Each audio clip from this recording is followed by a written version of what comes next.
पहले एकदम दोनों गोड़ छूता था जब नया नया आया।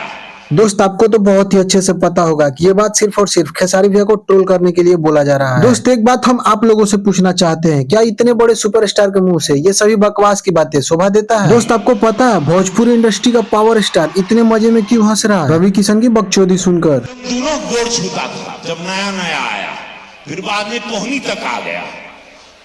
बात का हम नहीं बोला।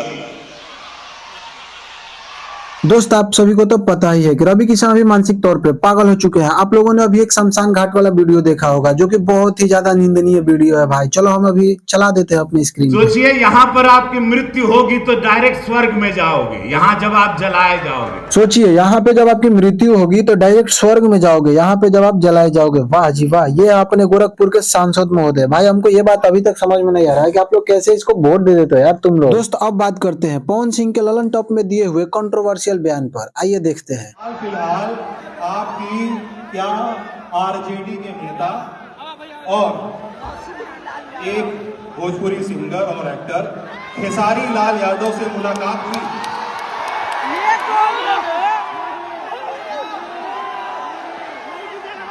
इधर बीच नहीं हुई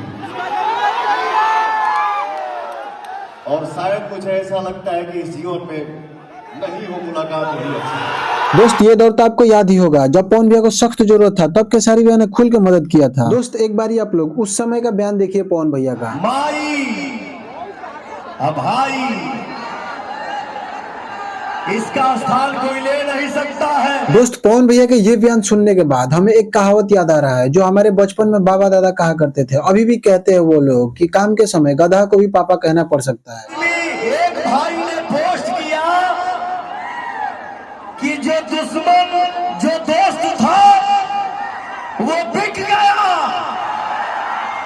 और ये मेरा राजकुमार राजा भाई दिल में टिक गया। दोस्त काम पड़ने पर गद्दे को पापा कहने वाली बात जो हमारे बाबा दादा पहले कहावत में कहा करते थे वह यहाँ पे हमको बिल्कुल सत्य दिखाई देते हुए नजर आ रही है।